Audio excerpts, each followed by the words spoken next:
Hey, welcome to the 6-liter diesel build series. What I have here in the video, I had a bunch of stuff that I talked about here, but I've just rambled on like I'm probably doing now. What you can see here is bearing wear. I don't know how many miles were on this engine. I got it from a friend. What I was going to do was tear this engine down just to reseal it and run the engine as is. I was told it was a running engine, and then I find all these bearings worn out. Maybe I could run it, but I really want to drive this truck and possibly sell it eventually. So I just felt better doing a rebuild. What I'm gonna go through here is a complete rebuild of the engine. I tear it down, I measure everything, and then I end up taking it to the machine shop, having them do some work, and then build it. But what I'm doing here, obviously removing pistons and going over rod bearings here. As you can see, that one's heavily worn. It's getting down pretty low as I wipe away. You can kind of see that kind of copper color. I've always been told that's called Babbitt. I don't know if that's correct on new bearings, but not good for longevity of this engine, especially if I start trying to push a little more power from it.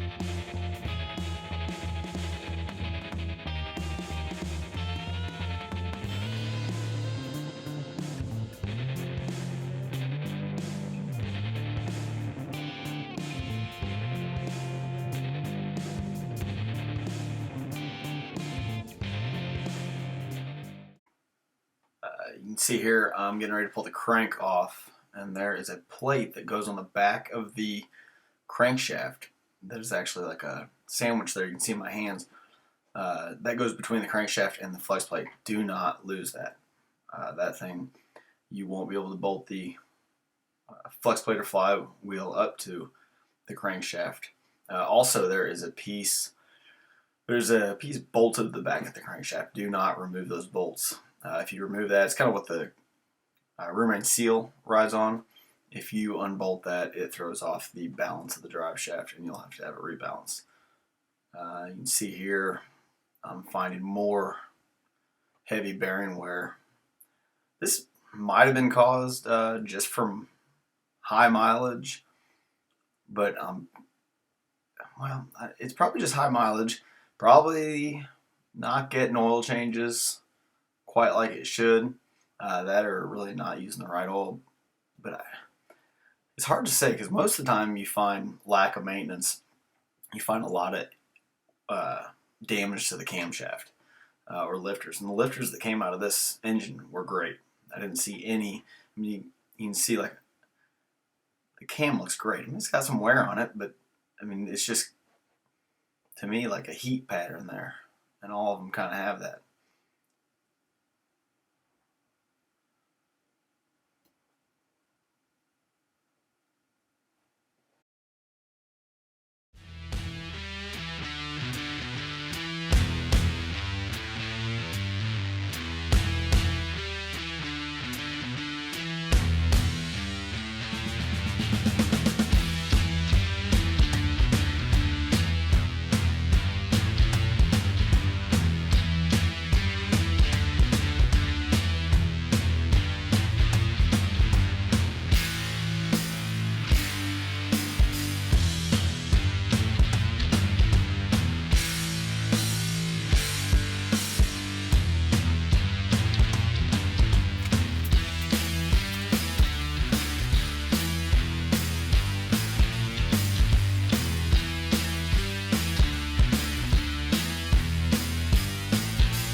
You can see here the cam bearings are worn pretty bad. I don't know why. It just doesn't make sense. You'd think it'd have a cam follower or lifter problem. From the look of this, I've never seen cam bearings look this bad. But it's going to get new ones, so not really a big deal at this point.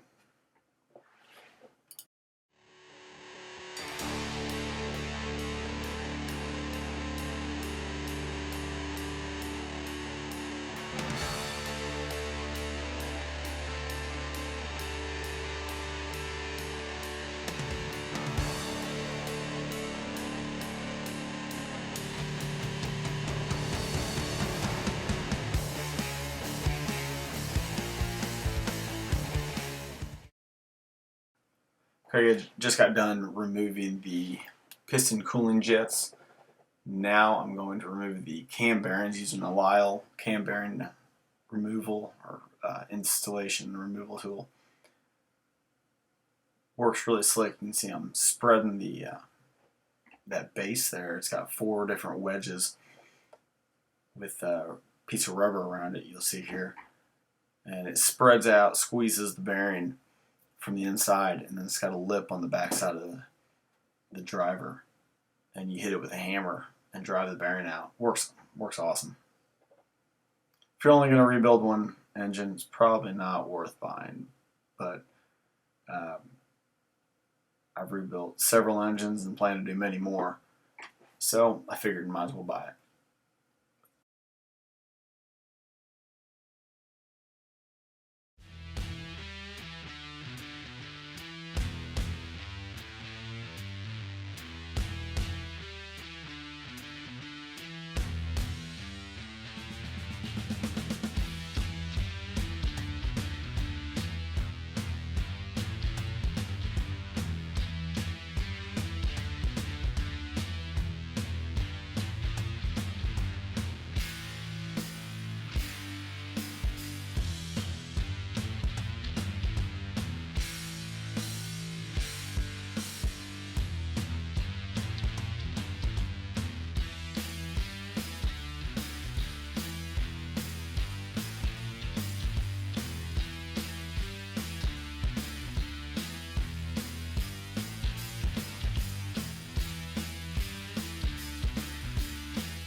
What we're going to do now is measure the bore. So I want to see how out around it is, and then the taper. The spec, if we go over here, the spec comes out to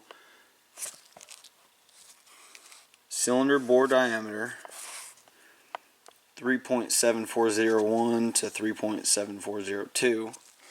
So I'll take my bore gauge. I think I got this on Amazon for like 150 bucks. So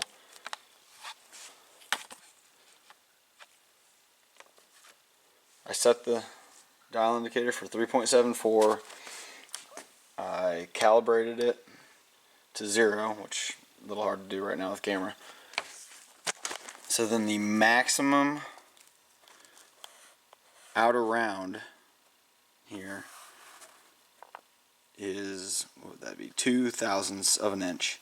So after the decimal, 10 hundred thousandths. The maximum taper is 3 thousandths. So we'll come over here.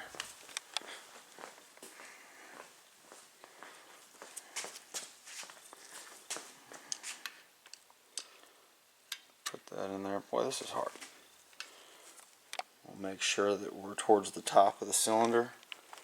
Here, we're going to get up here.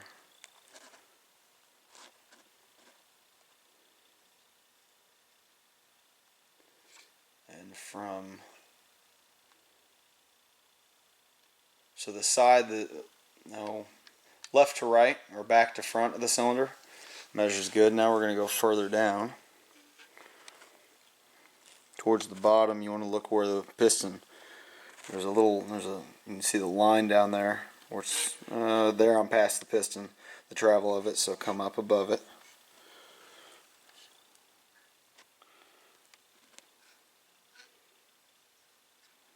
I'm way off. Where am I at?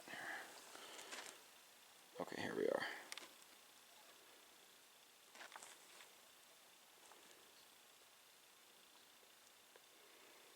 There you can see I'm a little off. So it might be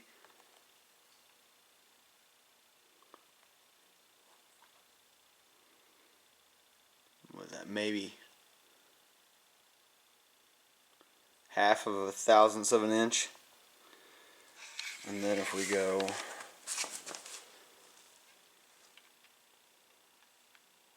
top of the cylinder, so the engine sits like this, and we measure from there.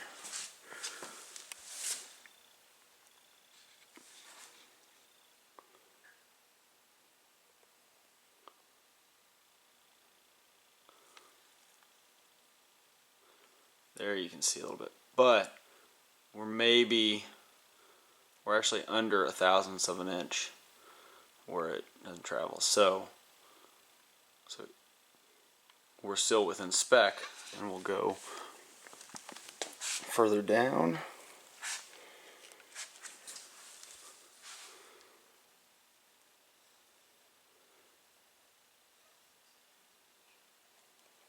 If this thing will focus.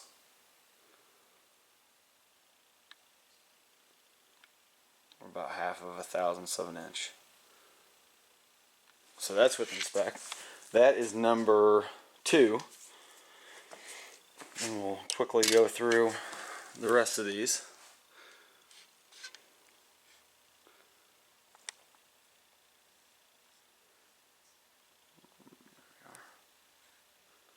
That one's about 1,000.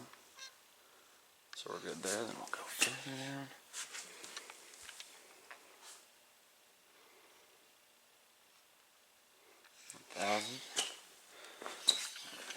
This.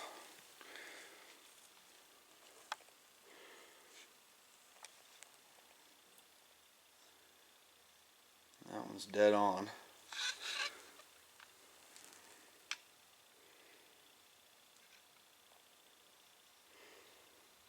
It's a little bigger at the bottom. But we're still within our taper measurement, which was 3 thousandths of an inch.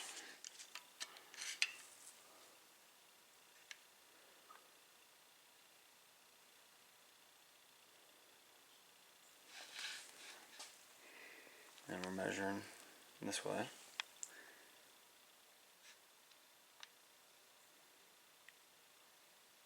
That's good. And now we're measuring top to bottom. We were side to side before. Get this there. We're only about a half a thousandth. Go further down.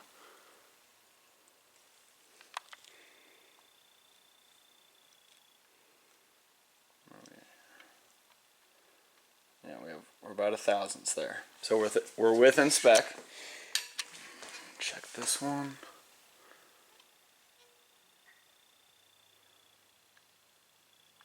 About a thousandth. Go down. About a thousandth. There. Now we'll check top.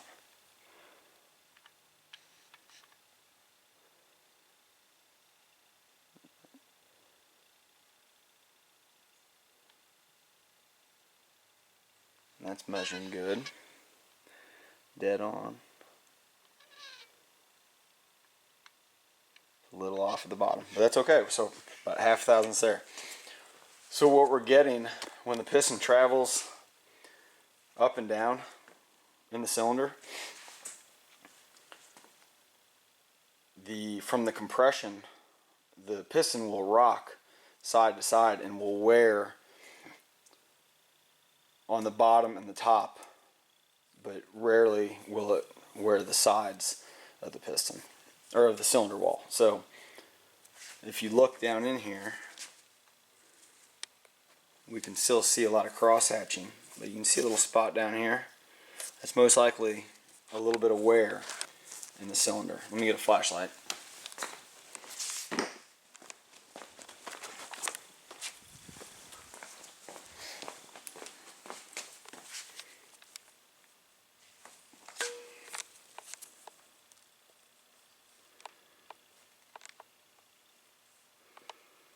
Yeah, we got just a little bit of wear up here. Yeah, just towards the bottom. We're getting a little shiny area down there. I don't know if you guys can see that. But no, there's still cross hatching in this cylinder. Looks good. Now, next we're going to measure the bore of the crank and then the cam. Now I'm going to measure the main bearing bore, inside diameter. So our maximum in inches is 3.386.2. My micrometer doesn't go to 2, but 3.386. I calibrated my bore gauge.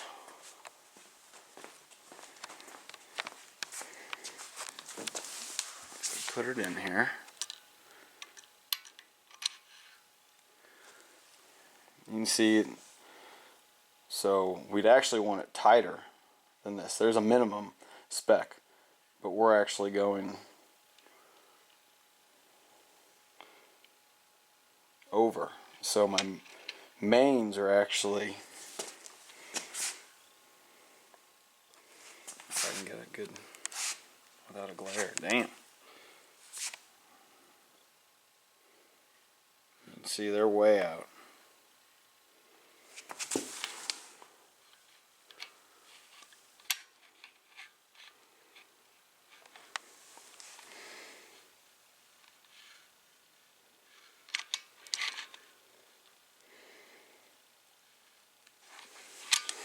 And I hit the oil galley. See, it's up there next to the oil galley.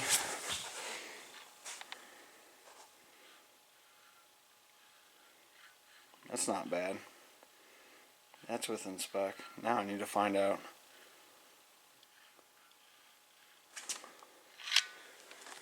I'd say that's not good. I'd say that's probably why we had excessive wear on our crank.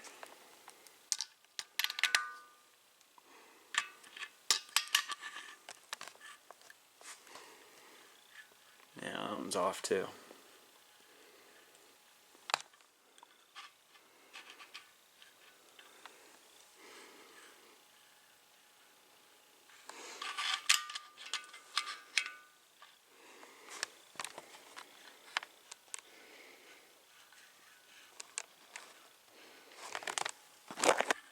It's not off there, but I think that may be why you're wearing.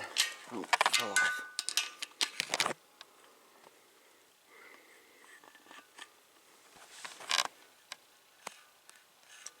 That's pretty good. But right here.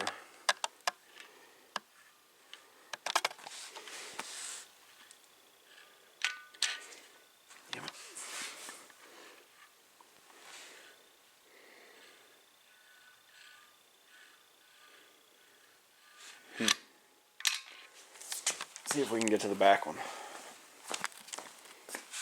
Probably not. Okay. I already did the cam. Check that. That's within spec.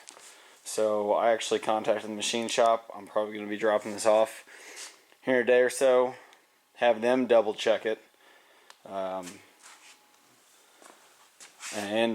hot tank it. Clean it up. Check it all out. Hope you enjoyed the video. If you did, go ahead and like it and leave a comment. Let me know how I'm doing, anything you'd like to see or have any questions, and consider subscribing. Thanks a lot.